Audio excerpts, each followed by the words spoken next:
биік асулардан аса алатынын ескерсек, балаларға жасаған қамқорлық елімізге еселеп қайтатыны анық. Әрине, ел тірегі, еліміздің келешегі әрине ол жас ұрпақтың қолында. Ендеше бүгінгі күні қабақтарында мұң бар, әрине ешкім айта алмасын, шерлері бар, қаншама жас өспірімдеріміз бар. Әрине олардың барлығына қолдау керек. Ендеше мұқтаж болған көңілдеріне шер, қабақтары мұң басқан, әр адамнан қайырымдылық, алақандарына жылулық қолдау күтіп жүрген жас өспірімдер қаншама. Бүгінгі кешімізге себепкер болып отырған Ақерке қызымыздың да арманы асқақ. Армандар орындалатынына тағы да бір дәлел дәл осы кеш болмақ. Сүлейман Ақерке омыртқа синдромы диагнозымен қазіргі таңда арбаға таңылған. Аяқтан тұруға деген ниет ана мен балада күні бүгінге дейін үзілген емес. Еңселеген сансыз үміттің арқасында шет елдік дәрігерлермен кешенді тексерісіменен аяқтан тұруға мүмкіндігі бар екен естіген Ақерке мен анасы үшін күтпеген жаңалық болды.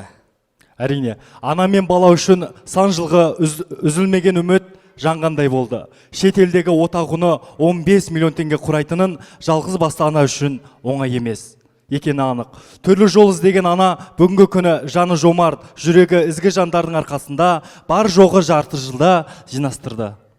Олай болса бүгінгі Әділет Оразалиев пен Ақерке Сүлейманның «Мен сені сүйем өмір» қайырымдылық концертіне қош келдіңіздер.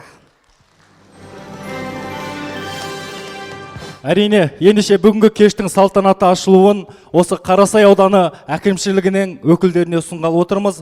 Ортамызда бар ма екен Қарасай ауданының әкімшілігінің өкілдері?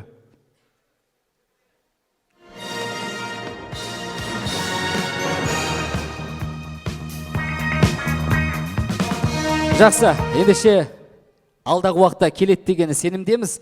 Олай болса бүгінгі кештің арнайы хедлайнерлары сіздердің ду қол қошеметтеріңізбен ортаға шақыр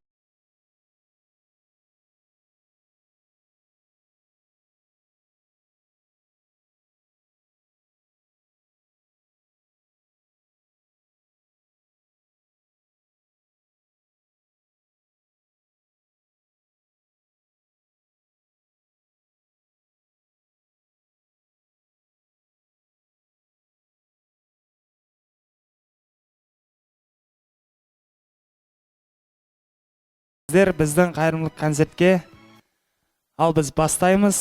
Золотая деген әнімізді қабыл алыңыздар.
Құрметті көрермендер, кеше ғана көшеде ән айтып жүрген едік. Аллаға сан шүкір, бүгін Алланың қалауымен, халықтың ақ батасымен осындай киелі сахнаға шығып жатырмыз.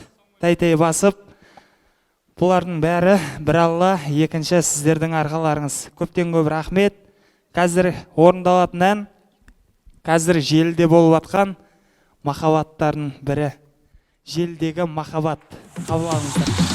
Күнде көрем, сыр шертіп сезімменен, ойша саған гүлдеп берем. Суретіңді күнде көрем, бір күні кездестірем, сөзді айтып сүйем деген. Көңілдірек!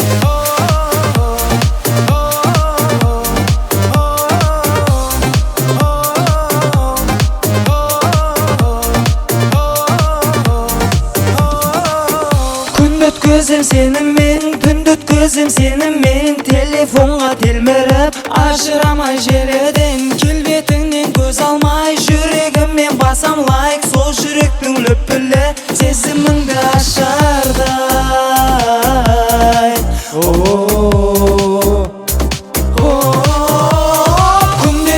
Күнде көрем, сыр шертіп сезімменен, ойша саған гүлдеп берем. Суретіңді күнде көрем, бір күні кездестірем, сөзді айтып сүйем деген.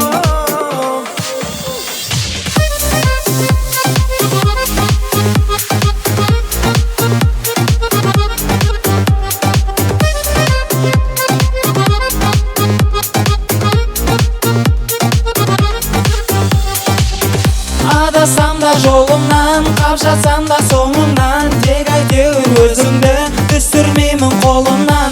Алыстағы әркем жолықсаң да сен ертең, дәл солай аялап алақанға сап өтем.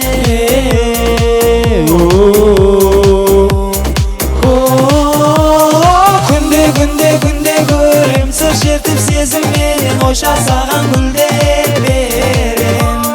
Суретіңді күнде көрем, бір күні кездестірем, сөзді айтып сүйем деген. Кәнеге шапалақтай алмай ұрып отырайықшы. Көңілдірек! Көңілдірек!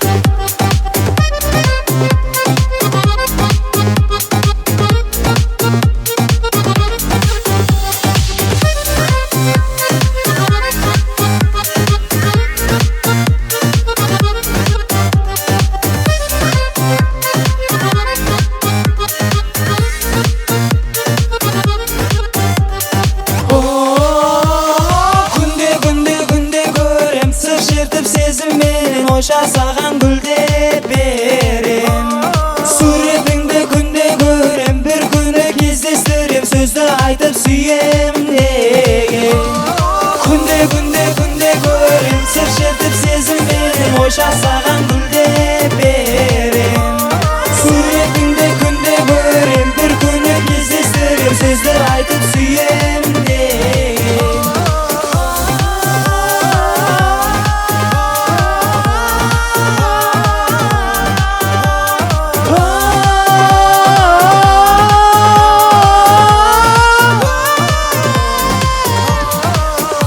Ай, рахмет.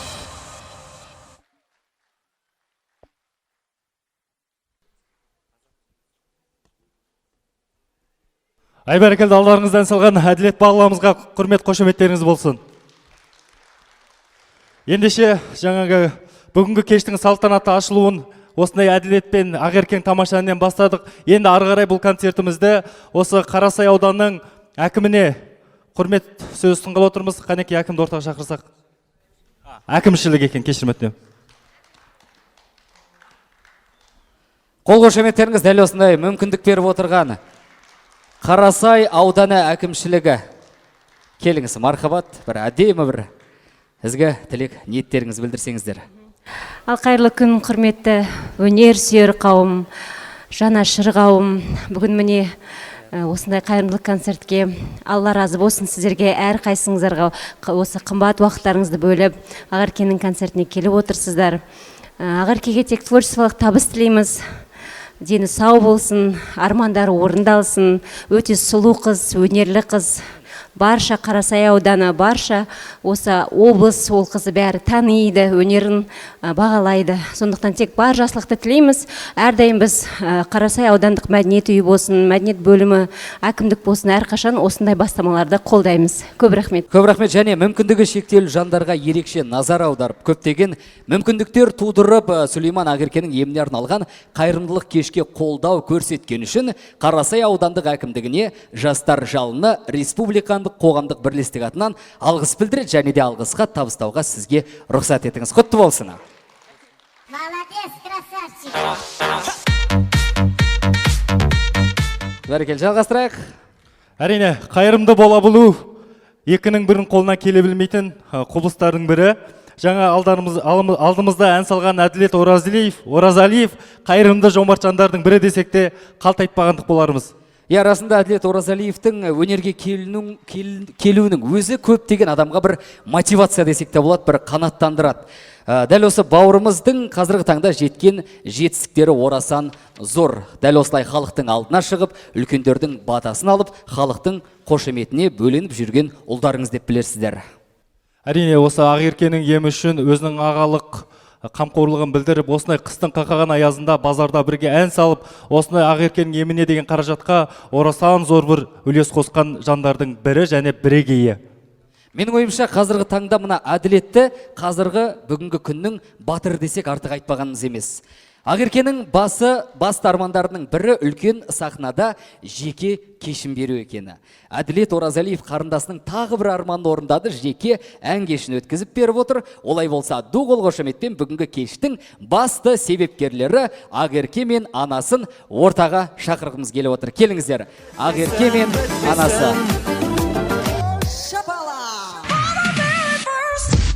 Шапалақ! Әне, қошемет. Анасына ең алдымен сөз кезегін берейік.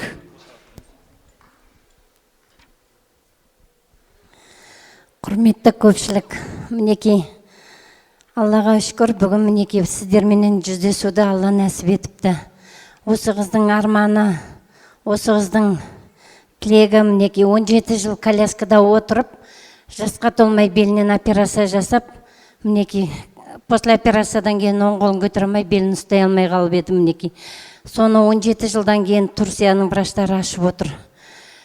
Бірінші Алла, екінші себепкер болып отырған сол кісілерге үлкен қаражат керек болды бізге отаға.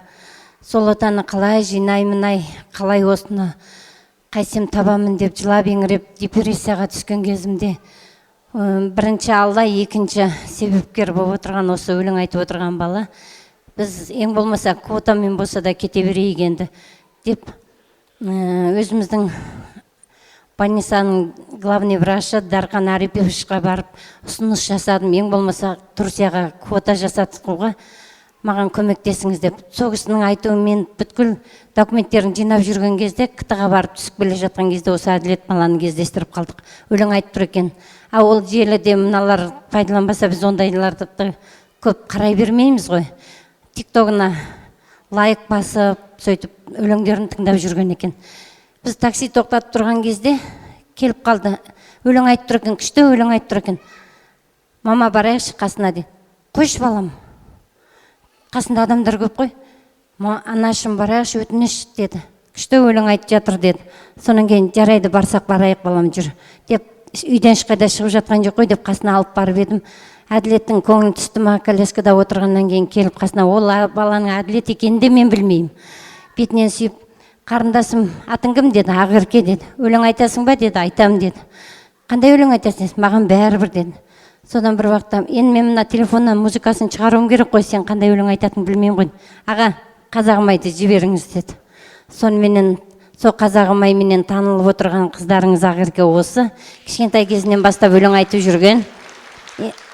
Елдер айтады, күннің суығында аязда мына қызды алып шығып, неге неше түрлі әңгімелерді естіп жатырмын. Еш уақытта ананы баламен сынамасын. Еш уақытта. Осы қызға 15 миллионды жинай алмай депрессияға түсіп кеттім. Түнгі сағат 12. Сол қазағым айменен бүткіл елдің бәрін жаулап алды сол жерде. Кешке қарай ана бала тиктоктан тікелей эфирмен жіберген екен, мен оны білмеймін де даже. Түнгі сағат 2-де звондап тұр: апай, сәлематсыз ба, оятып жібердім ба, кешіріңізші, мен өстіп осы Ақеркенің бағана сіздерменен сөйлесіп тұрып тиктокқа салып едім, 1,5 миллионнан астам адамдар подписчик жиналып жатыр, мына жақта Ақеркенің голтын сұрап жатыр, ренжімесеңіз осы қыздың голтын жіберіп беріңізші деп. Голтын жібердім. О бала міне адалдығы, Алла разы болсын, әке шешесіне рахмет, басым дейім. Өткенде анасы келіп кетті Ұзынағашқа. О бала маған көмектесіп, апай осындай міне Ақеркенің голтына өстіп ақша аударып жатыр. Алла бұйырса 1-2 сағатқа қызды алып келіп кетіп тұрыңызшы. Өнерімен ақ елді өзінен нетіп алады деді. Содан бұл өзінің ақшасын аударған кезде, ана жерден 1,5 миллион ақша аударған кезде мен жат кеп жыладым, өкіріп. Өлтірем деген адам бар, өлтірмейін деген Құдай бар деген осы сөзден шыққан екен дедім. Шыны керек. Мен жыласам, мына оянып кетті. Не болды анашым, тыныштық па деді. Ой, ана Әділет ағаң бағана тиктокқа салдым дейді, білмеймін ғой неге салған. Өстіп ақшаны түсіп жатыр деп жатыр, сенің голтыңды сұрап жатыр деп. Анашым, уайымдамаңыз, міне. Уайымдамаңыз. Мен сізге еш уақытта көзіңізден жас шығармайтындай өз өнеріменен мен тауып алам деді. Міне, сөйтіп жүріп осы халге жеттік. Рахмет сіздерге, Алла разы болсын. Ана, әке, мен сіздерді бақытты ету арманым. Ана, әке, мен сіздерді бақытты ету. Рахмет сіздерге, қалқам, менің қол үшін ұсынып бергендеріңізге рахмет, көп. Алла разы болсын. Рахмет сіздерге. Мен үшін ниеттеріңіз қабыл болсын. Рахмет сіздерге көп. Басымды иемін. Ай бәрекелді, көп рахмет. Ендеше әжелеріміздің шашуынан ауыстырып, ортада Ақерке қызымыздың әсем әніне сүйсініп, қошемет білдіріп тыңдай отырыңыздар. Қанекей Ақерке.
дедің алдаусыз, сені көктем елітті, мені мұңға малған күз.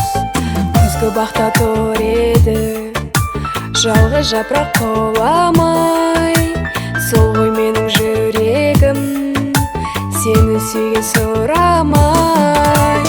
Аға дейсің бағымда, алыстадық жыраққа, өткен шақта өмір бар, махаббат жоқ бірақта, махаббат жоқ бірақта. Өтіп жатқан өмірдің көктемі жоқ күзі бар, жалғыз жапырақ мен едім, өзің келіп үзіп ал, өзің келіп үзіп ал.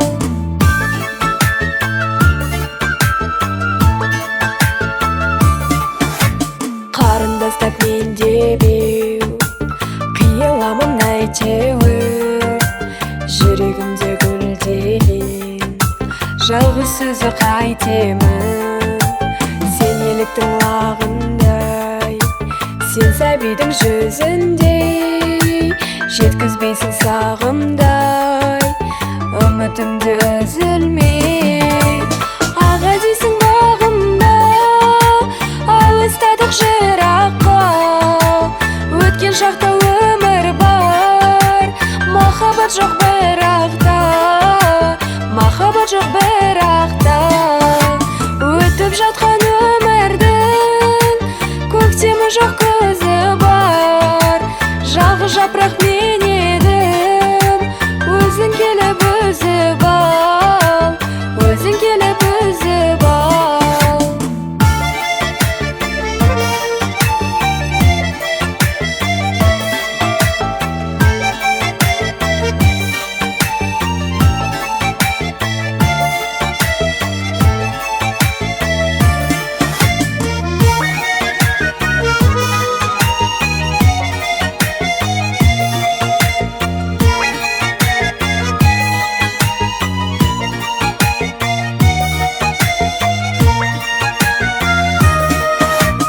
Аға дейсің бағымда, алыстадық жыраққа, өткен шақта өмір бар, махаббат жоқ бірақта, махаббат жоқ бірақта.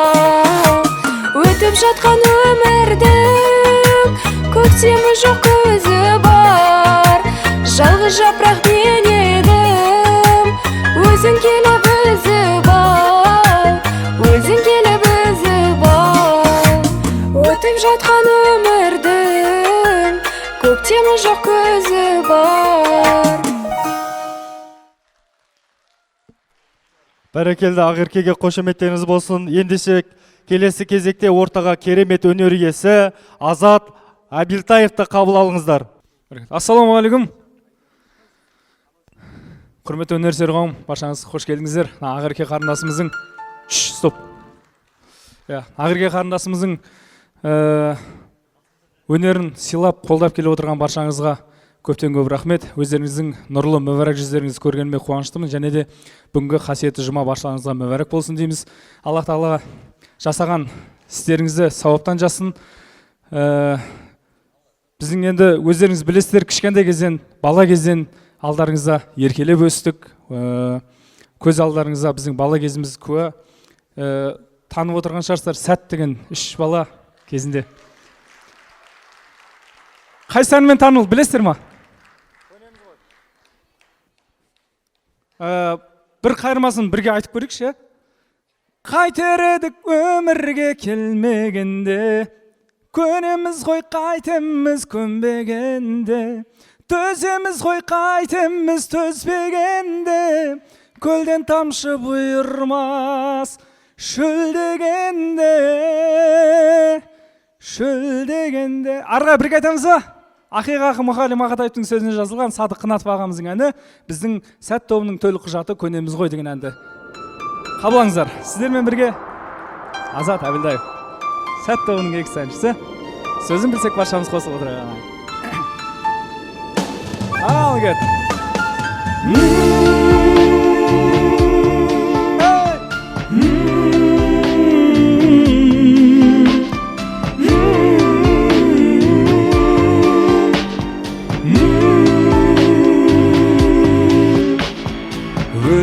халық жолығар өлмегенге, өлмегенге не жетсін өлмегенге.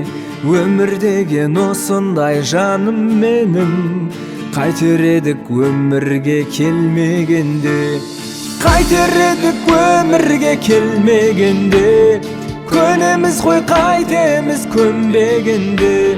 Төземіз ғой қайтеміз төзбегенде, көлден тамшы бұйырмас шөлдегенде, шөлдегенде.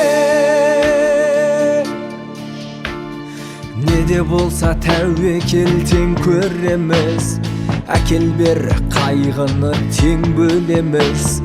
Бірімізге біріміз дем берейік, бір арбаның астында дөңгелейік. Қайтер едік өмірге келмегенде, көнеміз ғой қайтеміз көнбегенде.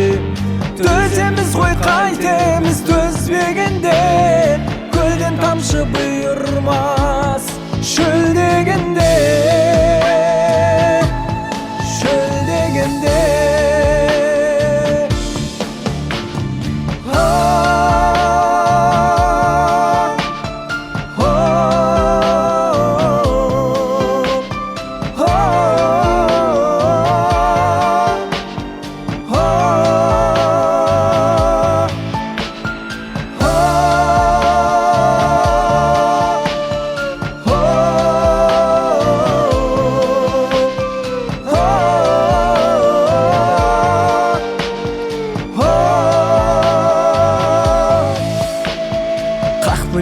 Қайғыны келесеміз, алауында уында теңішеміз. Кезбе бақыт кезесіп қалса бізге, тепе-тең қып біз теңге бөлесеміз. Қайтер едік өмірге, қайтер едік өмірге келмегенде, көнеміз ғой қайтеміз көнбегенде. Төземіз ғой қайтеміз төзбегенде, көлден тамшы бұйырмас шөлдегенде, шөлдегенде. Көнеміз ғой қайтеміз көнбегенде, төземіз ғой қайтеміз төзбегенде, көлден тамшы бұйырмас шөлдегенде, шөлдегенде. Рахмет. Келесі орындайтын әніміз тағы да сол трионың кезінде жақсы танылған ән. Қазақстан, осы қазақ еліне еңбек сіңірген әртіс ағамыз Нұрлан Өнербаев ағамыздың өзінен рұқсат сұрап алған керемет ән бар еді. Аққудың баласындай деген сол әнді құрметтеріңізге тартып өтеміз. Қалғаныңыздар жұп болсын.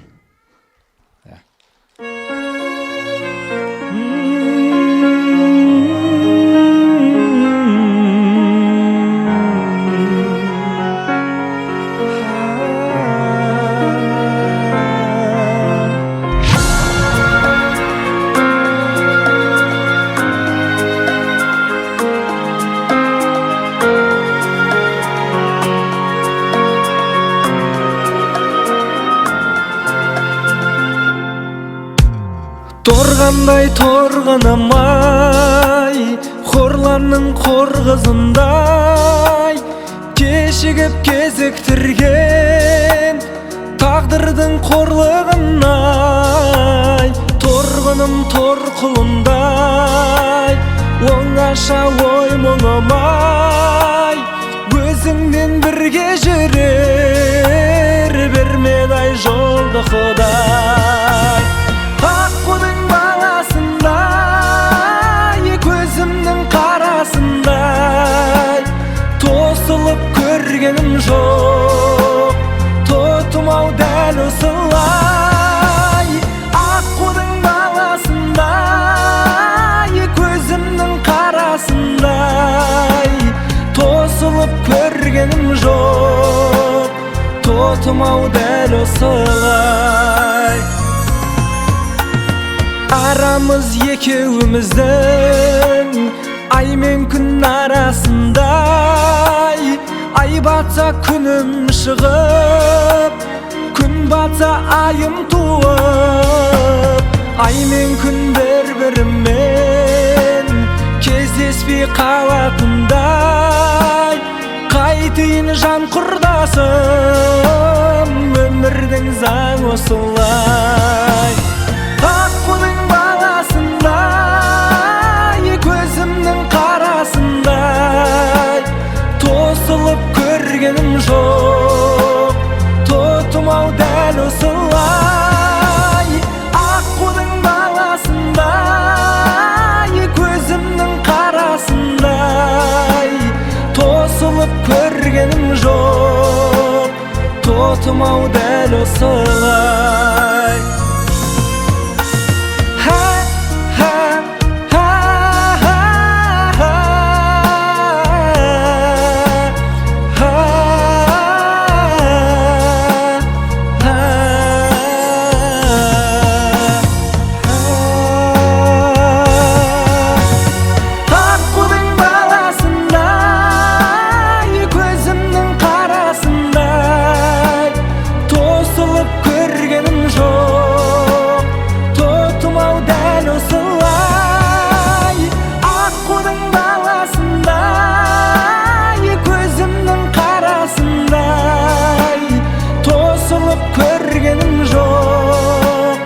Тотым-ау дәл осылай. Аққудың баласындай, көзімнің қарасындай, тосылып көргенім жоқ, тотым-ау дәл осылай. Аққудың баласындай, көзімнің қарасындай, тосылып көргенім жоқ, тотым-ау дәл осылай. Тосылып көргенім жоқ, тотым-ау дәл осылай.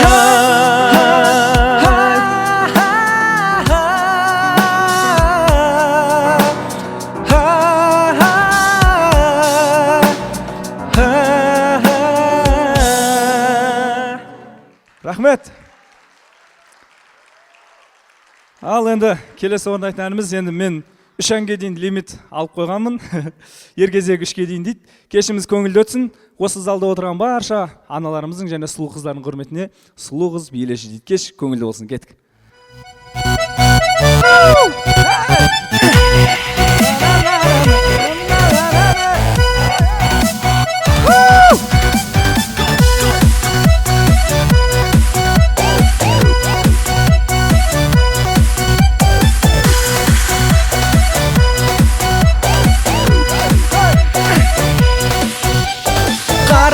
Сұлу қыз, қай жанның гүлісіз, ойнайық күлейік, бұл кештің сәні біз. Ай тұнған жүзіңнен, бал тамған сөзіңнен, бұл өмір тамаша, тек қана өзіңмен. Биле, биле, биле, билеші, шаттанып тербеліп, биле, биле, биле, билеші, сұлу қыз билеші.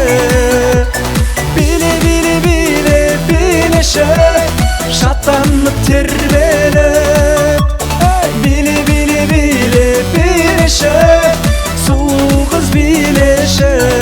Тамаша.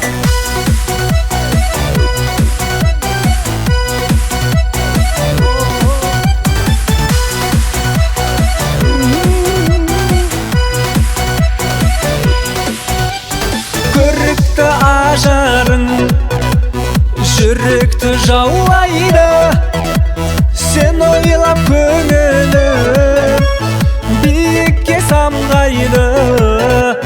Ай тұнған жүзіңнен, бал тамған сөзіңнен, бұл өмір тамаша, тек қана өзіңмен.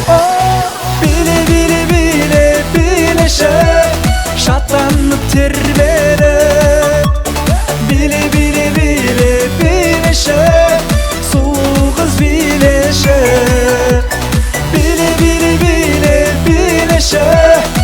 шаттанып тербеліп били били били билеші сұлу қыз билеші. Okay, let's go.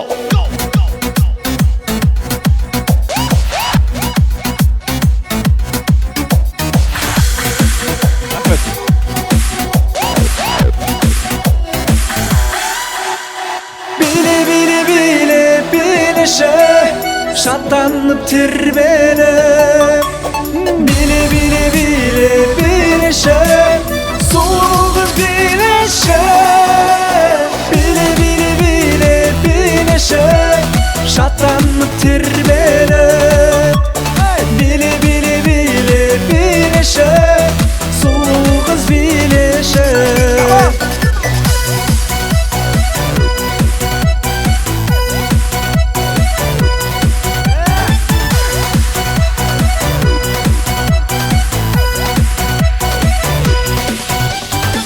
Рахмет. Ай бәрекелді, алдарыңызда ән салған азат ұлдарыңызға доғал қошеметтеріңіз болсын. Ендеше келесі кезекте ортаға тамаша өнерпазы шақырым келіп отыр. Ендеше қарсы алыңыздар. Алдарыңызда Асылжан Түзелбек ұлдарыңыз. Ассалаумағалейкум алашырды.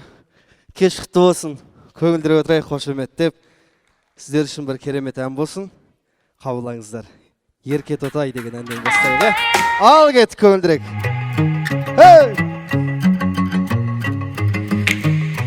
Сен сұлусың күн сияқты, кет алмаймын қасыңнан. Сен еркесің гүл сияқты, түнде ашылған. Тиіспейін тұнығыңа, иіскейін шашынан. Сенің ерке қылығыңа, мен ғашық жан. Ерке, ерке, ерке татай, ұйықта ерте жатай. Есім кетті еркелігің, ұнай, ұнай, ұнай. Жүрек саған беттей алмай, жүрмін еттей алмай. Басым кетті қылығыңа, құлай, құлай, құлай. Қошеметтеріңізге де көңілдірек.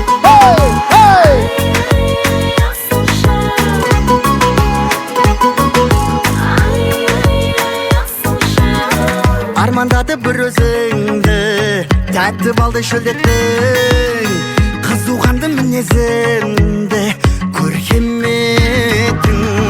Бітпесе де бәдемәгі, уайымнан тірліктің. Сен мәңгі келеді ғой, еркелеттің.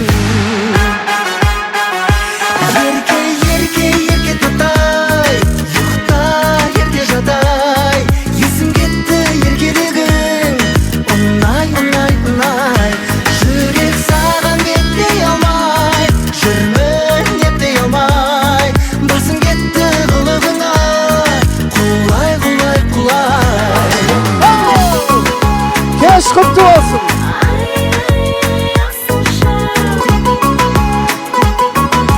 Қошеметтеріңіз. Tonight, tonight, tonight, tonight, tonight, tonight, tonight, tonight, tonight. Hey!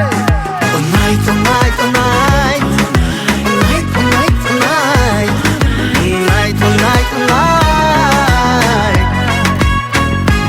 Ерке, ерке, ерке татай, ұйықта ерте жатай. Есім кетті еркелігің, ұнай, ұнай, ұнай. Жүрек саған беттей алмай, жүрмін еттей алмай. Басым кетті қылығыңа, құлай, құлай, құлай.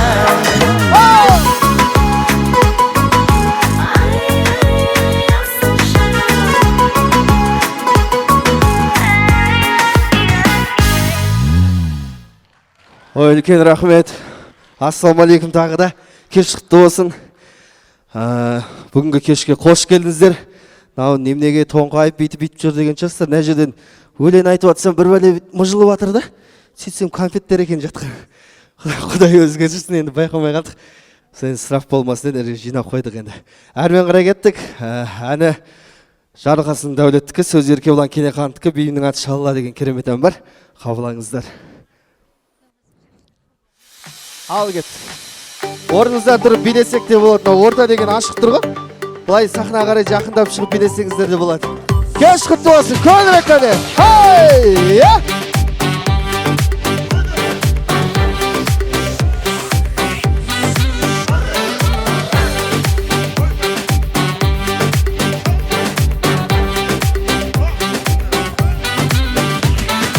Гүліндей дала қырмызы, қарайсың қаланың қызы. Сенбісің бұл әсем кештің, шолпандай дара жұлдызы.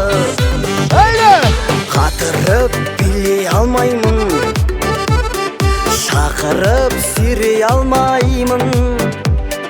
Көп қыздың біріне десем, ешкімге теңей алмаймын.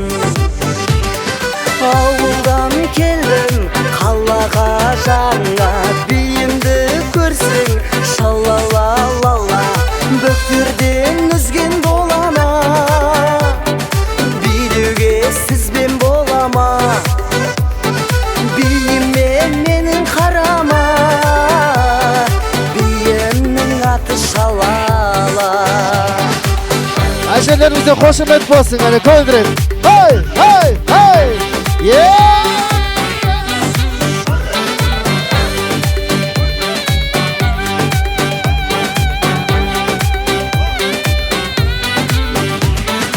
Бекерге басыпты күмән, арылдым жасықтығымнан. Үйрендім дұрыс билеуді, мен саған ғашықтығымнан. Сен әлі сүйіп жүрегің, сезесің күйімді менің.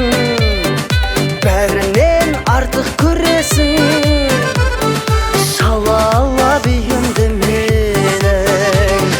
Ауылдан келдім қалаға жаңа, биімді көрсең шалала-лала. Бөктерден үзген долана, билеуге сізбен болама. Биіммен менің қарама, биімнің аты шалала. Кеш құтты болсын, осы жерде қошеметтеріңізді. Өйді! Хоп, хоп, хоп, хоп, хоп!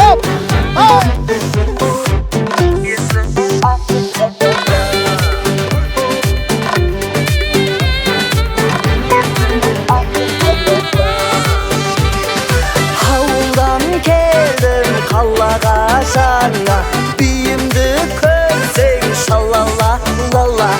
Бөктерден үзген долана, билеуге сізбен болама. Биіммен менің қарама, биімнің аты шалала. Ай, рахмет. Келесі орын алатынан Ерлан Төлебай ағамыздың әнмен сөзіне жазылған Ақ торғын деген бір тамаша бір қабылаңыздар. Бүгін тұсауын кесейік, жаңа ән бұйырса, жақын арада сайттардан көре аласыздар. Ал кәне дауысын шығарыңыздар. Көңілдірек, қошеметтеп. Оу, оу, оу!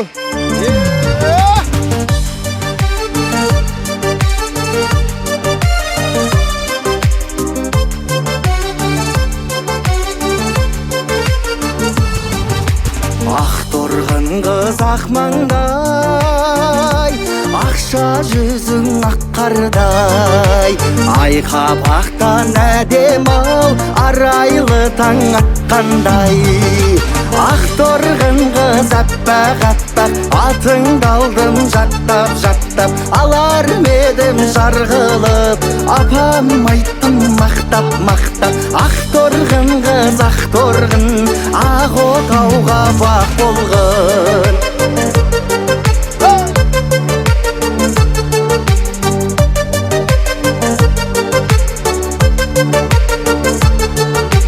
Ақ торғын қыз ардағым, айдай көркем арманым. ақ сезіммен әуенді ақ тілекпен арнадым.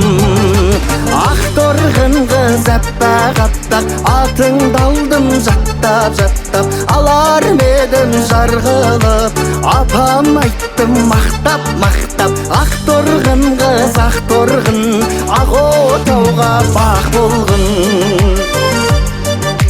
Кеш құтты болсын, көбірек қошеметтеріңізді,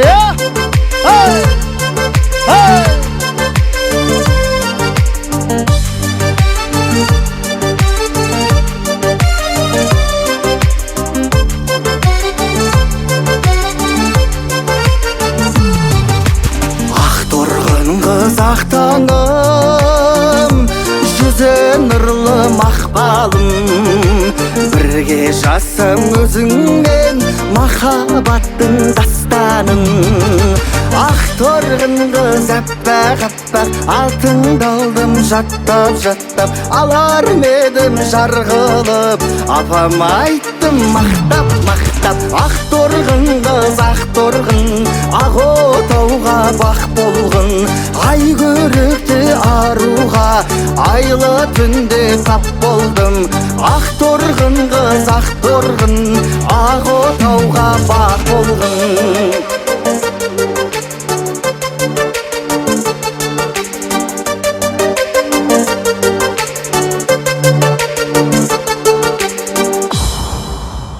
Үлкен рахмет, кеш құтты болсын. Келесі кездескенше амандықта болыңыздар. Осындай концертте үлкен қуаныштарда кездесуімізді Аллах тағалам нәсіп етсін. Құтты болсын. Көп рахмет бауырым. Суретке түсейікші дейді, келіңіз мына жаққа. Расында құрметті қонақтар, бүгінде осы Ақерке қарындасымыздың концертіне ат салысып келіп отырған жас өнерпаздарымызға бір қол қошемет берейікші қанеки. Керемет, расында ендеше біз ары қарай жалғастырайық. Мен кішкене бір қадам алдыға жасап қойын көрінетіндей. Бүгінгі кешіміздің басты себепкері, көз қуанышымыз бүгінде біздің ерке қарындасымыз Ақеркені тағы да сіздердің ду қол қошеметтеріңізбен ортаға шақырам. Ақерке, келіңіз. Микрофонды беріңіздер. Келе қойғы. Не деген қошемет саған, қараш. Айғайлап жатыр ғой халық сенің құрметіңе. Бәрекелді, көп рахмет.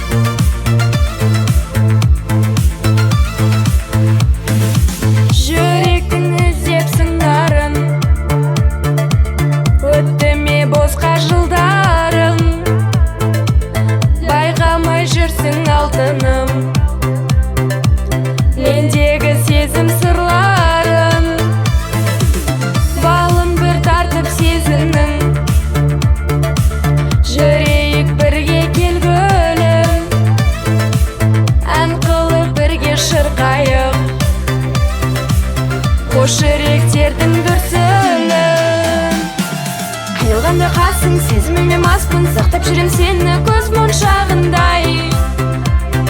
Көздеріңді жасыр, сырларыңды ғашық, мінезіңе сенің қызған шағым-ай. Қиылғанда қасың сезіміме маспын, сақтап жүрем сені көз моншағындай. Көздеріңді жасыр, сырларыңды ғашық, мінезіңе сенің қызған шағым-ай.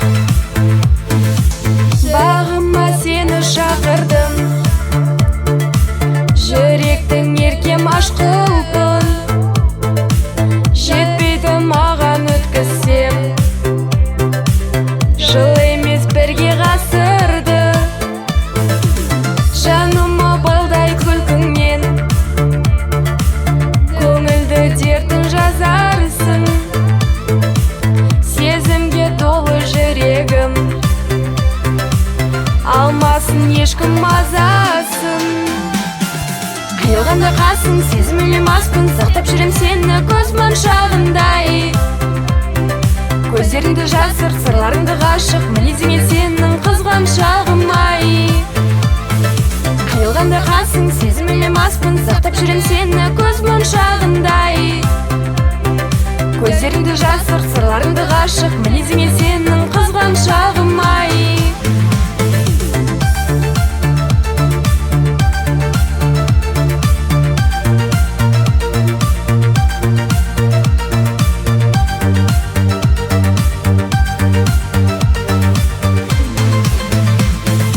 Қиылғанда қасың сезіміме маспын, сақтап жүрем сені көз моншағындай.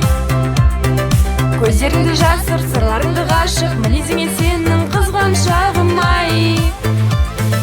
Қиылғанда қасың сезіміме маспын, сақтап жүрем сені көз моншағындай. Көздеріңді жасыр, сырларыңды ғашық мінезіңе сенің қызған шағым ай.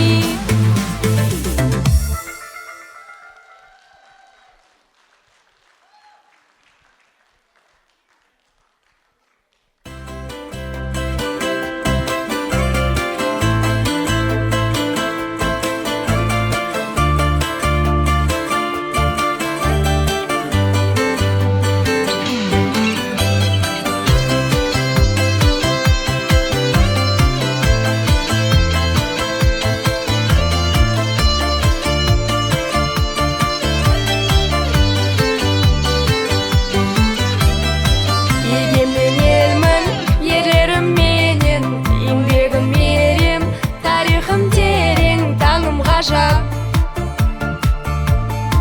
Дауа су белім, дала су көлім, сүйемін сені, жанашыр елім, жаным қазақ.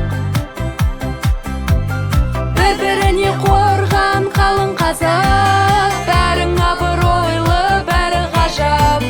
Баянды болсын бағың қазақ, дүние тұрғанша, жаным қазақ, жаным қазақ.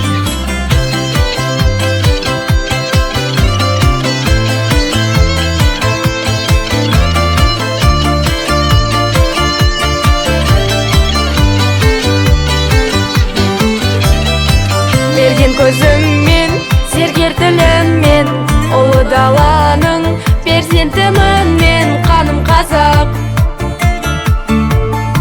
Жасай бер жаса, елім ер жүрек, көгінде байрақ, тұрсын желбіреп, жаным қазақ. Бір-біріне қорған қалың қазақ, бәрің абыройлы, бәрі ғажап. Баянды болсын бағың қазақ, дүние тұрғанша, жаным қазақ, жаным қазақ.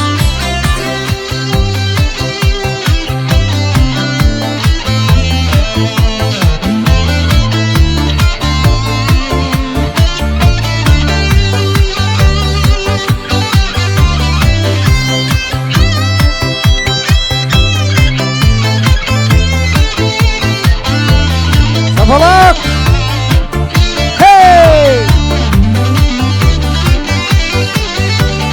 Бір-біріне қорған қалың қазақ, бәрің абыройлы, бәрі ғажап. Баянды болсын бағың қазақ, дүние тұрғанша. Бір-біріне қорған қалың қазақ, бәрің абыройлы, бәрі ғажап. Баянды болсын бағың қазақ, дүние тұрғанша, жаным қазақ, жаным қазақ.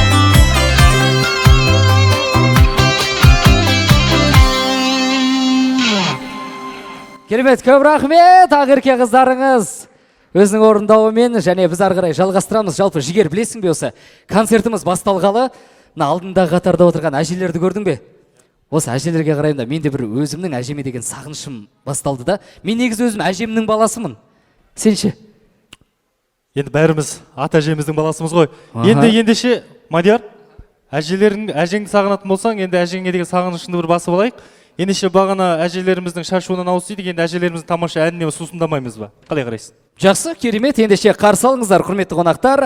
Асыл әже, ару келін, халықтық әжелер ансамблін ду қол шапалақпен ортаға шақырамыз. Қошеметтеріңіз болсын Ғанеке. Ақжаулық таналарымыз, әжелеріміз ортаға.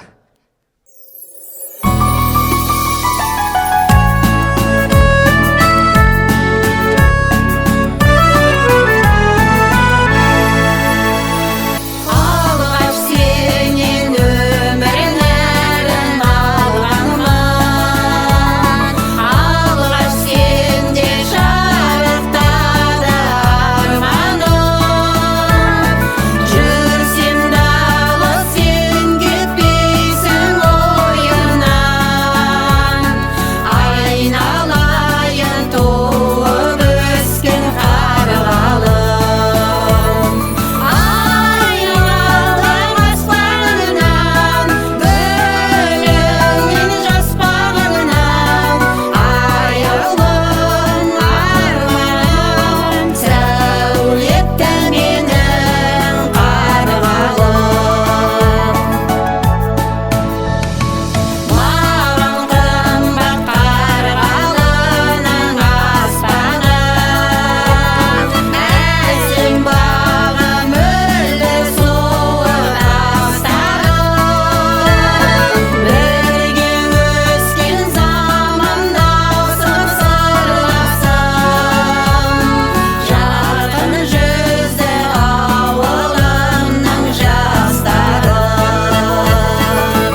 Ал құрметті қалайық.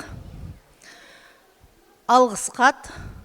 Құрметті Нұрсұлтан Асқарұлы, сізге ауылымыздың мүмкіндігі шектеулі ерекше талантты қызы Ақерке Сүлейманның еміне қолдау көрсетіп, мен сені сүйемін өмір атты қайырымдылық ән кешінің өтуіне ықпал еткеніңіз үшін алғыс білдіремін. Шаңырағыңызға шаттық, денсаулық, атқарып жатқан игі істеріңізге толағай табыс тілеймін. Қарғалы ауылдық округының әкімі Қуаныш Мұратбекұлы Наметов. Көңілдерің гүл көктемдей жайнасын.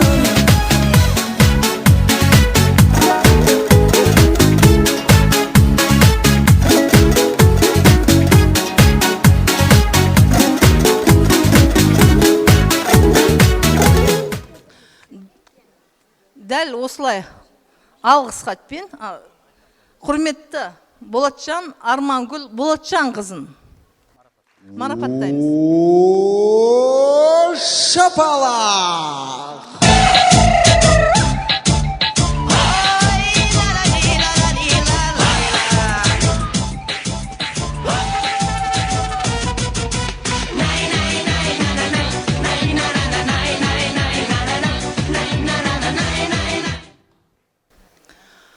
Алғыс хат.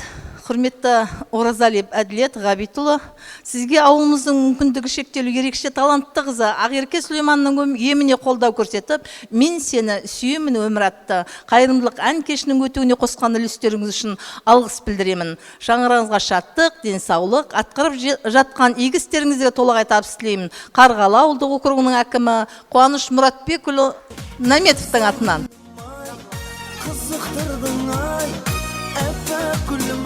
Ай бәрекелі, көп рахмет. Алғыс хат иеленген жандардың тек қана осылай мейірім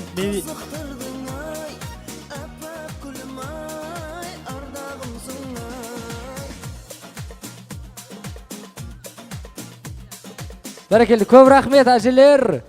Аман болыңыздар, ауырмаңыздар, дәл осындай қуанышты күндерде кездесіп жүре берейік. Көп рахмет.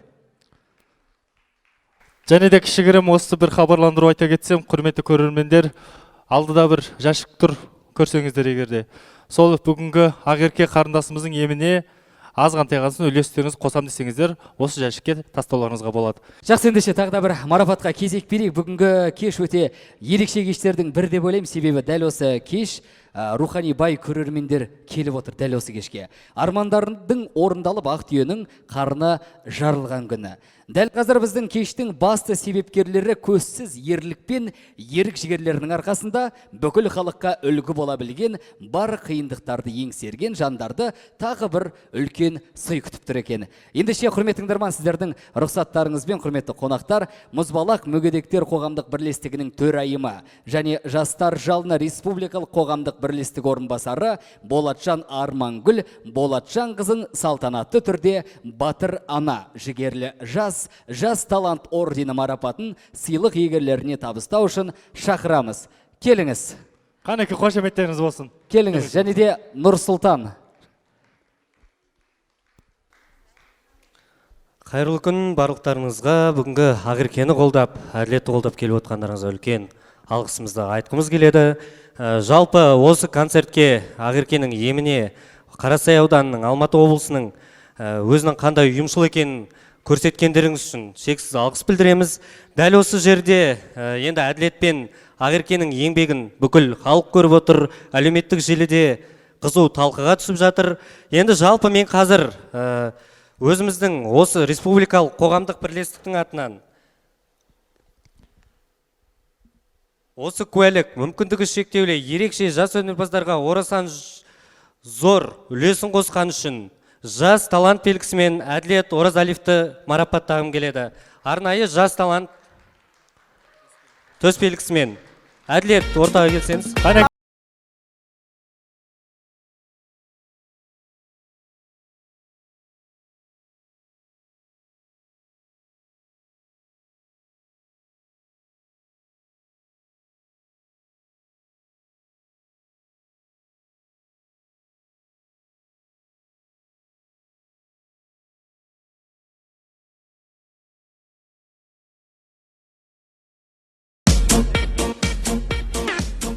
дәл осы мәтінде келесін алып келсеңіздер. Ақерке мен анасын ортаға шақырым келіп отыр. Ортаға келсеңіздер. базар жоқ.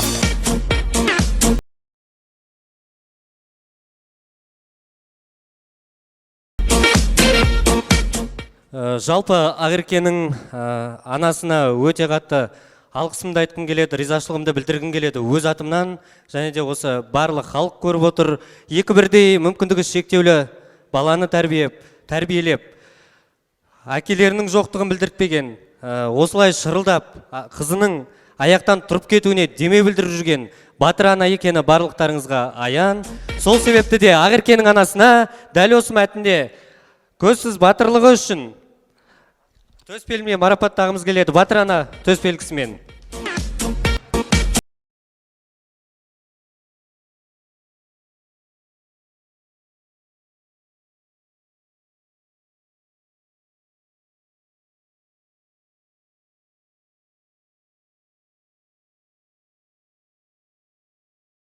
Жалпы негізі тағы төсбелгі болған, алып келсеңіздер. Мынау. Дәл осы мәтінде өзінің ерік жігерімен қандай сынақ келсе де мойымаған Ақерке қарындасымызға ерекше жан төсбелгісін марапаттағымыз келеді. Құтты болсын. Қошеметтеріңіз болсын.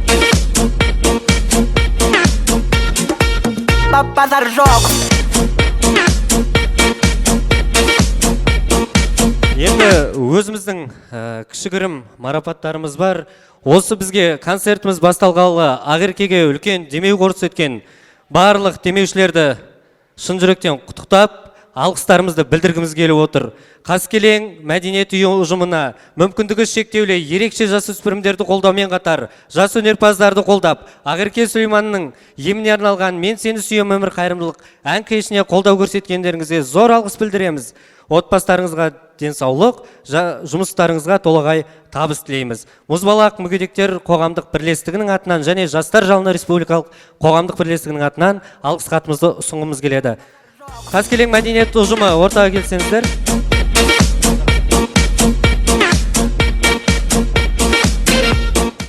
Дәл осы мәтінде Борбаев Мадияр Борбайұлын марапаттағымыз келеді. Ортаға келіп алып кетсеңіздер, қабыл алсаңыздар. базар жоқ. Дәл осы мәтінде Көкенұлы Жарқын. Қанеке аты аталған кісілер ортаға шығып, алғыс хаттарыңызды алсаңыздар. Көкенұлы Жарқын.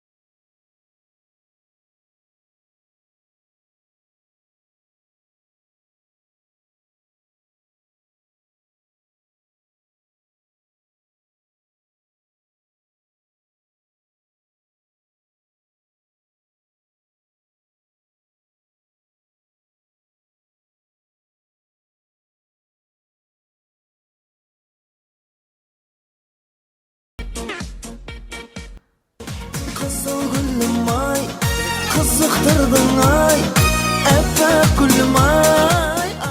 Келесі алғысқа дәл осы мәтінде Қолғанатов Алибек Мақсатұлына беріледі. Алибек мырза ортаға келсеңіз. Гүлім ай, ардағымсың ай. Дәл осы мәтінде келесі марапатымыз осы кештің ерекше қолдаушысы, ерекше Ақеркенің қолдап, өнердегі қолдаушысы десек те болатын шығар. Әділет Оразалиевқа табыстағымыз келеді. Әділет ортаға келсеңіз.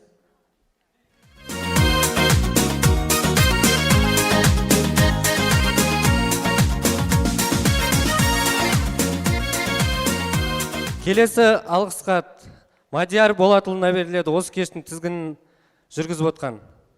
Қабыл алсаңыздар. Ол кісілер кейін келеді. бәрекелді, көп рахмет. Ендеше барша марапат алған жандар марапаттарыңыз құтты болсын. Әрдайым осындай мүмкіндігі шектеулі жандардың құрметіне осындай мәртебелерін арттырып жүре беріңіздер. Ортаға Бақытжан ағамызды шақырсақ, ардагерлер. Спонсорлық жасап жүрген ағаларымыз. Генерал.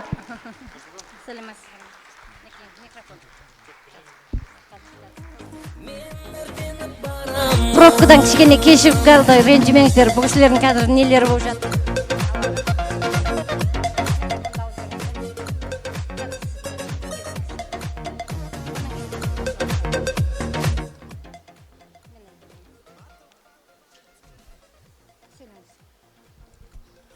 Кешірім сұраймын, жұмыстан кешігіп келдік. Мына бүгін керемет сондай не өтіп жатыр. Шара мына Ақерке қызымыз. Осы қызымыздың мен әрқашанда жаңа қолдап жүрем. Өнері, өзінің несі, мәртебесі биіктей берсін. Тезірек аяғына тұрып кетіп, мен әрқашанда айтам ғой, қызым, екеуміз вальс билейміз, осы аяғына тұрып кетші, Құдай қаласа. Тілеймін. Енді осы көп көмектесіп жүр жаңағы. Мына жерде бұл кісі көмектесіп жатқанына жастар, қалай? Жастар жалыны қоғамның директоры Нұрсұлтан Асқарұлына төсбелгі алып кепті ағамыз. Соны марапаттасақ.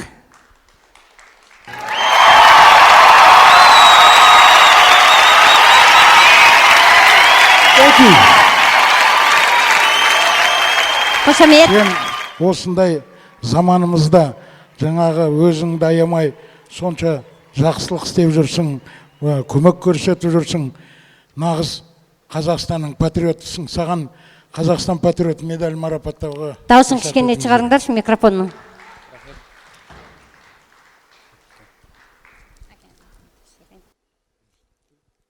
Рахмет. Қошеметтеріңіз қанекей. Нұрсұлтан Асқарұлына Қазақстан патриоты медалін марапаттау жатыр.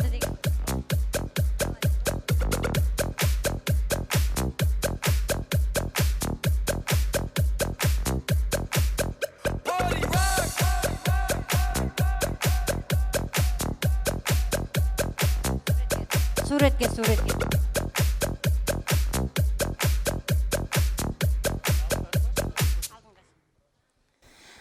Рахмет ағасы. Екінші не деген?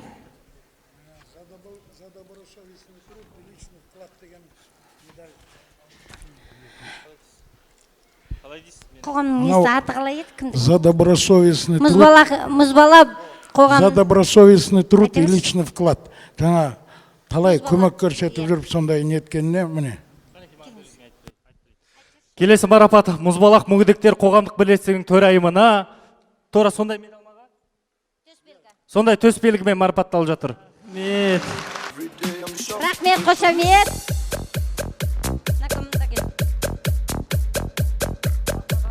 Сен кішкене бері.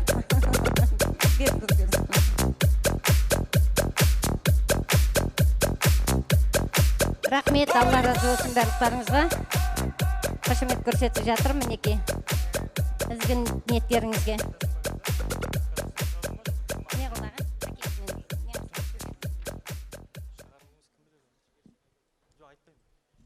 Еңбектеріңіз әрқашанда өстіп бағаланып жүрсін.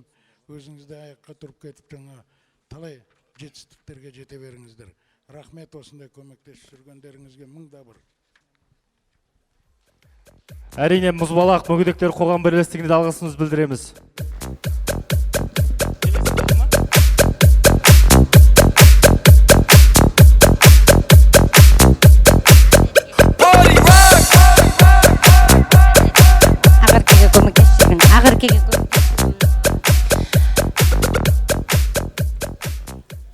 Енді осы балам Ақеркеге, мына қызымызға қанша жаңа тіршілік істеп көмектесіп жүргеніне мыңда бір рахметімді айтам.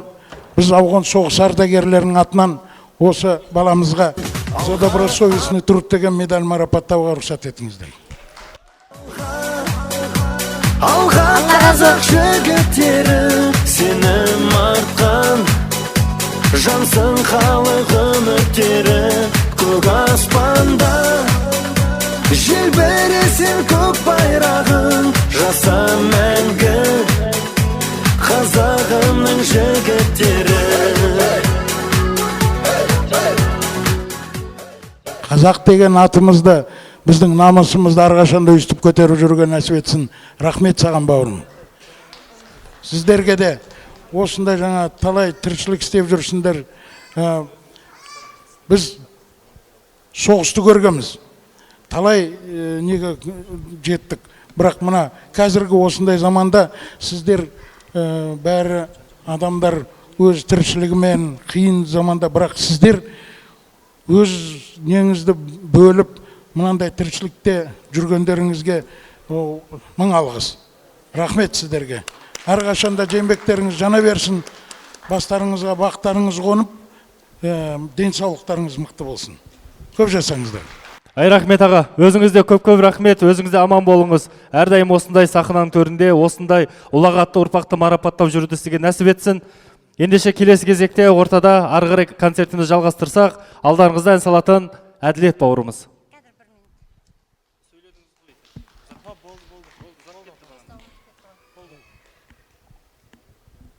Ай рахмет, кәнеге барынша қолдан келген шапалақтарыңызды аямай ұрып.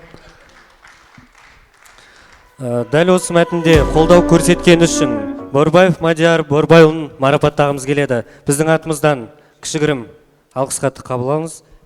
Рахмет, қолдап келіп отқандарыңызға, еңбегімізді бағалап отқандарыңызға үлкен алғыс білдіреміз.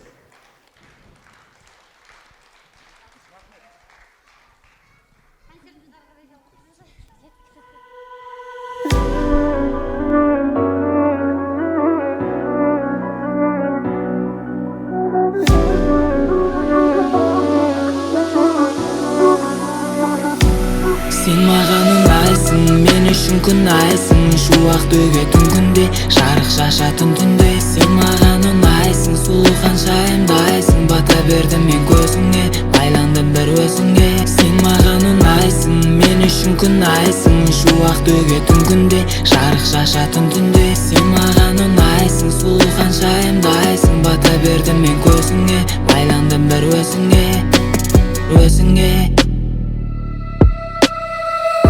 Еркелейсің маған, қырсығасың кейде, ашуыма тиесің қылықтарыңмен. Көлемдейсің қарап сенің бүгін дара, бәрі тылсым бейне, сұлуым бәрі қара. Жүректе сенсің дара, сүйгендер ұмытама, жүректі жылытама. Келемін саған баяу, арманым саған ояу, сенде жоқ мені аяу, сағындырмашы. Сен маған ұнайсың, мен үшін күн айсың, шуақ төгетін күнде, жарық шашатын түнде. Сен маған ұнайсың, сұлу ханшайымдайсың, бата бердім мен көзіңе, байландым бір өзіңе. Сен маған ұнайсың, мен үшін күн айсың, шуақ төгетін күнде, жарық шашатын түнде. Сен маған ұнайсың, сұлу ханшайымдайсың, бата бердім мен көзіңе, байландым бір өзіңе. Сенің көзіңнен өзге әлемді көрем, жылы жүзіңнен барлық ғаламды берем. Дірілдеп денем, сені баяу сезінем, жұдырықтай жүрегім сол мезет езілет.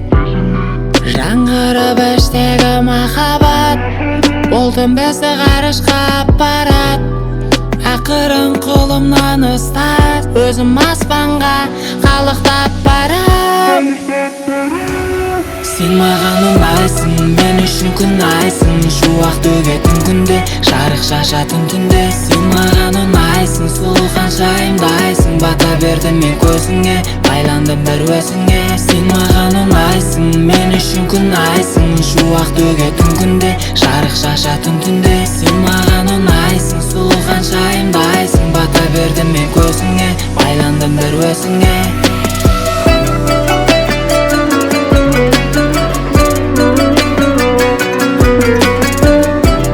Кәнеге бір шапалақтарыңызды аямай ұрып қояйықшы.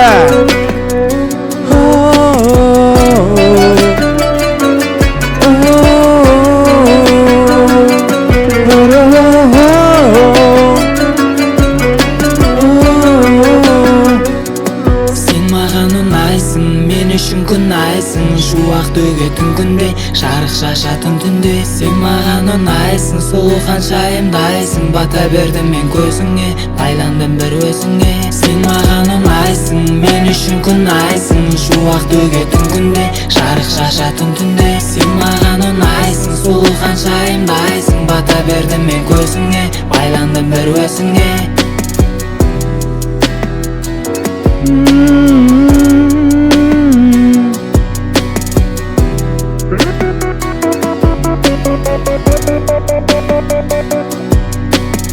Ай, рахмет.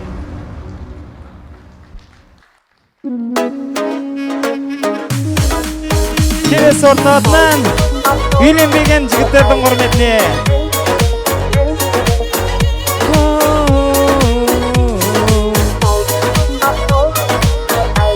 қолдап шапалақтап отырайық. Мамам кейде шақырып, жоспарымды талдайды. Кейде ұрсып бақырып, қартайдың деп алдайды.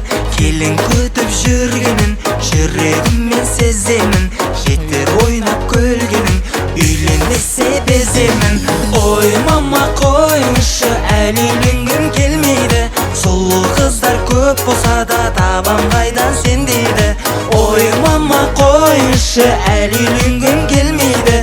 Сұлу қыздар көп болса да табам қайдан сен дейді.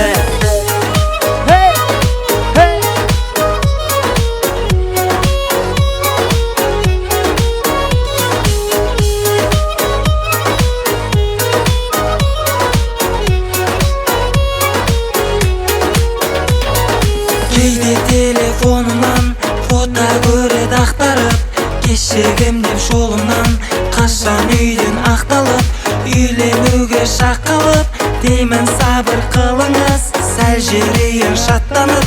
Мама қоя тұрыңыз. Ой мама қойыңшы, әлі үйленгім келмейді. Сұлу қыздар көп болса да табам қайдан сен дейді. Ой мама қойыңшы, әлі үйленгім келмейді. Сұлу қыздар көп болса да табам қайдан сен дейді. Шапалақтарыңызды аямаңыздар. Аналарымыз аман болсын. Әрқашанда бақытты болыңыздар. Ой мама қойыңшы, әлі үйленгім келмейді. Сұлу қыздар көп болса да табам қайдан сен дейді. Ой мама қойыңшы, әлі үйленгім келмейді. Сұлу қыздар көп болса да табам қайдан сен дейді. Ой мама қойыңшы, әлі үйленгім келмейді. Сұлу қыздар көп болса да табам қайдан сен дейді. Ой мама қойыңшы, әлі үйленгім келмейді. Сұлу қыздар көп болса да табам қайдан сен дейді. Ай, рахмет. Кәнеке бір шын жүректен аналарымыз үшін бір шапалақ ұрайықшы. Ай, рахмет. Келесі орындалатын ән. Мен ғашықпын анама, мен ғашықпын өмірге, мен ғашықпын мен үшін келіп жатқан, Ақерке үшін келіп жатқан барша жандарға. Келесі орындалатын ән. Мен ғашықпын. Қабыл алыңыздар. Кәнеке, бір шапалақ ұрайықшы тоқтамай, шын жүректен аналарымыз үшін. Қошеметтеріңізге рахмет.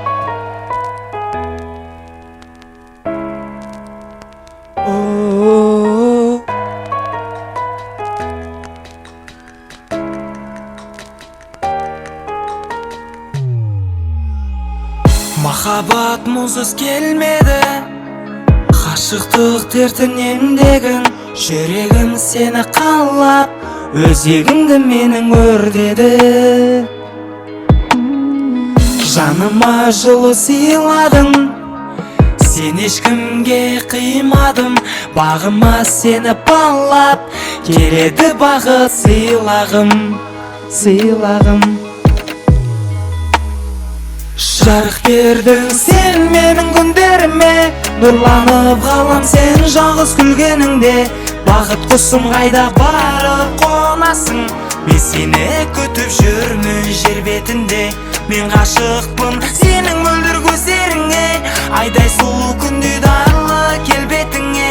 Менің жаным сені көрсем тербетіледі, мен сен үшін өмір сүрем жер бетінде.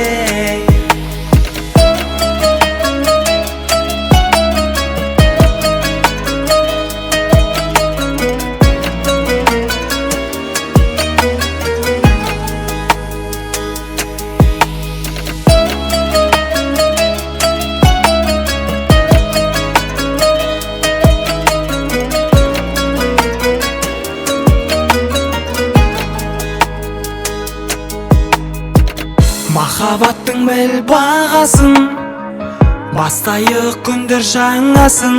Жүрегім жалғыз сен деп шертіп махаббаттың күй сазын. Арманым сен ғанасың, білейік сезім бағасын. Жүрегімнің дәрігері, жалғыз емдер сен ғанасың. Жарық бердің сен менің күндеріме, нұрланып қалам сен жалғыз күлгеніңде. Бақыт құсым қайда барып қонасың, мен сені күтіп жүрмін жер бетінде. Мен ғашықпын сенің мөлдір көздеріңе, айдай сұлу күнде дарлы келбетіңе. Менің жаным сені көрсем тербетіледі, мен сен үшін өмір сүрем жер бетінде.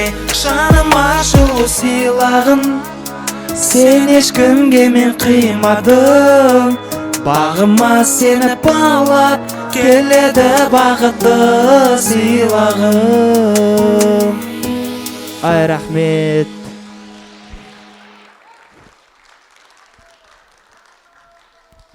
Бәрекелді, көп рахмет. Енді құрметті қонақтар, дәл қазіргі уақытта тағы да біздің Ақерке қарындасымызды қолдап жүрген, шын жанашыр болып жүрген жандар бар екен. Ол деген Корея еліне жаңағы диагностикаға жолдама берген агентство, яғни Job Корея агентствосын алғыс хатпен марапаттауға рұқсат етіңіздерші, бар ма, келіңіздер. Және дәл осындай алғыс хатпен Адилбаева Аружан деген. Адилбаева Аружан, бар ма, келіңіздер ортаға. Мынау арнайы сіздерге берілген алғыс хат, көп рахмет. Шапалақтарыңыз ортаға бір қарап жіберіңіз. Айтатын сөзіңіз бар ма? Жоқ, жақсы, ортаға бір қарап жүріңіз, сізді фотоға түсіріп жатыр. Көп рахмет, Алла разы болсын, аман болыңыздар. Ендеше құрметті қонақтар, Ақерке қарындасымызды кезекті әнімен тағы да бір ортаға шақырамыз. Кел, Ақерке, келші тағы да бір әнің шырқаш. Сіздердің қол қошеметтеріңізбен.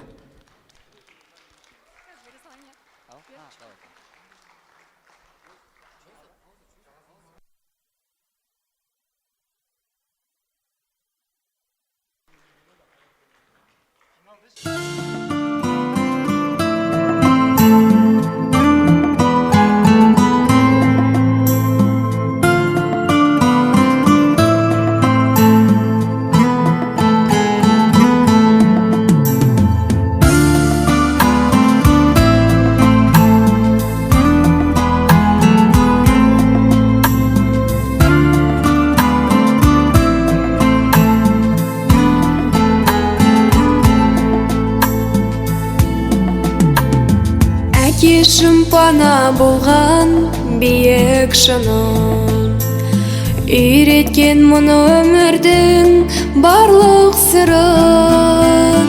Жер бетін кезген менен, сендердің көздеріңнен төгілген жылылықты ешкімнен сезбедім мен. Жер бетін кезген менен, сендердің көздеріңнен төгілген жылылықты ешкімнен сезбедім мен. Анашым ақ сүт беріп мәпелеген, кешірген көп кетсе де қате менен. Анамның алақаны, әкемнің қарағаны ұқтырды біз екенін, бақытқа балағаны. анамның алақаны, әкемнің қарағаны ұқтырды біз екенін, бақытқа балағаны.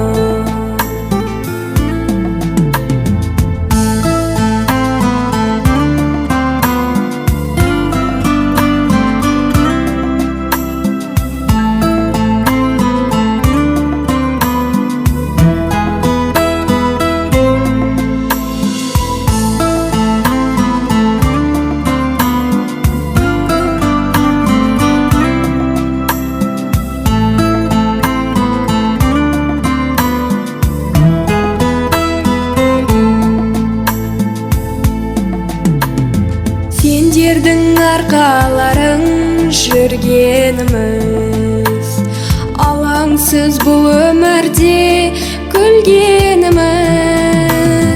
Менің қоспай терегім, сендерсіз қайтер едім.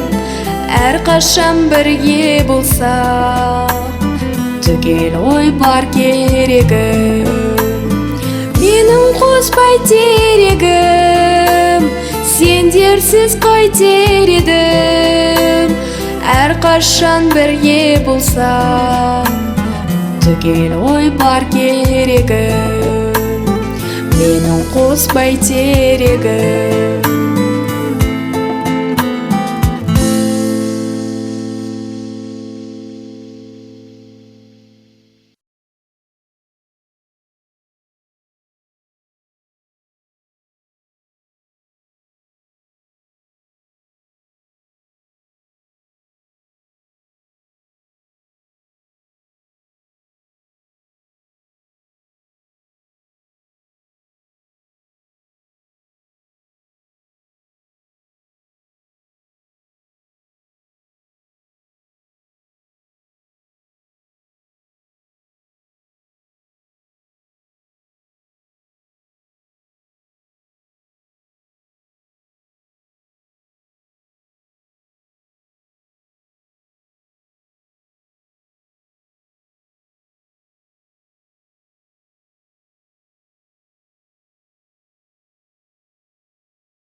көптен көп.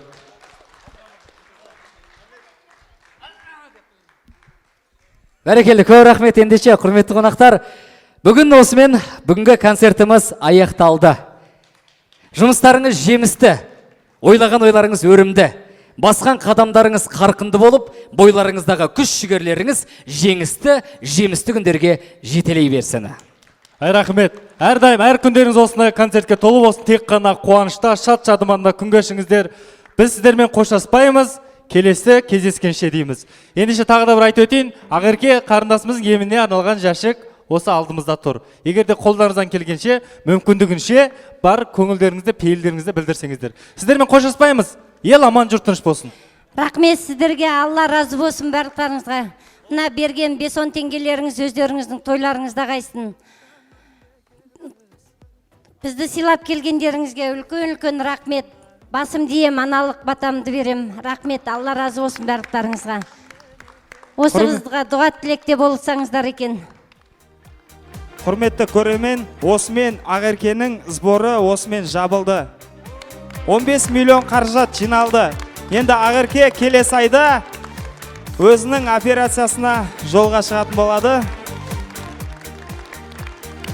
Баршаларыңызға рахмет шын жүректен. Бірінші Алла, екінші осы көпшіліктің арқасыменен мінеки біздің осы қолдапына көмектесіп жатқан балалардың арқасында себепкер болып отырған. Бірінші Алла, себепкер болып отырған осы балалар. Өздеріңіз бір кісіде көмектесіп, қол ұшын беріп, осығызға көпті күрсе көл деген мінеки 15 миллионымыздай жиналып қалды. Аллаға шүкір. Рахмет сіздерге. Бүгінгі күні біз сборымызды жабамыз. Барлықтарыңызға, бүткіл қазақ елі, рахмет барлықтарыңызға. Дұғада болыңыздар. Алла бұйыртып аман есен операцияға барып келгеннен кейін қалған концертімізді үлкен сахналарда жолығуға нәсіп етсін барлықтарыңыз. Мына қызымыз тек қана жаңағы өзінің өнершілігі қандай, соған тек жүрегің ауырады. Осы қызымыз бүгін мұнда отырып, ертеңгі күні сахнада шапқылап жаңа билеп жүр ғой. Сөйтіп билеп өлең айтып жүрсін.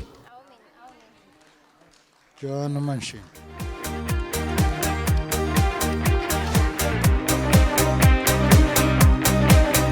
Қоштаспаймыз. Келесі кездескенше сау саламатта болыңыздар. Қоштасар уақыттың жеткеніме сынаптай сағат. Әжеміз батасын беріп жатыр, тыңдаңыздар.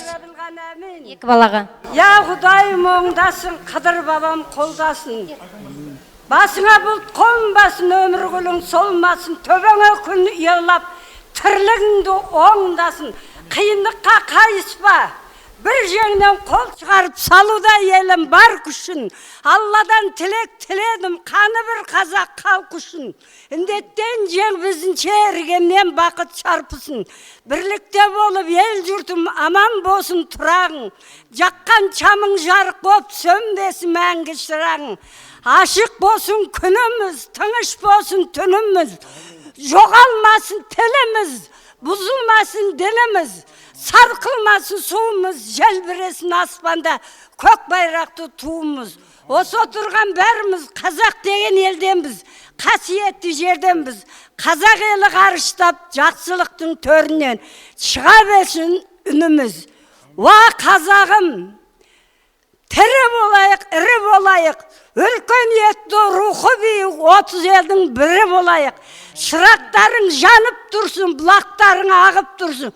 1001 пәледен, 101 кесапаттан Алла тағалам Қазақстанды қағып тұрсын. Әумин. Әумин.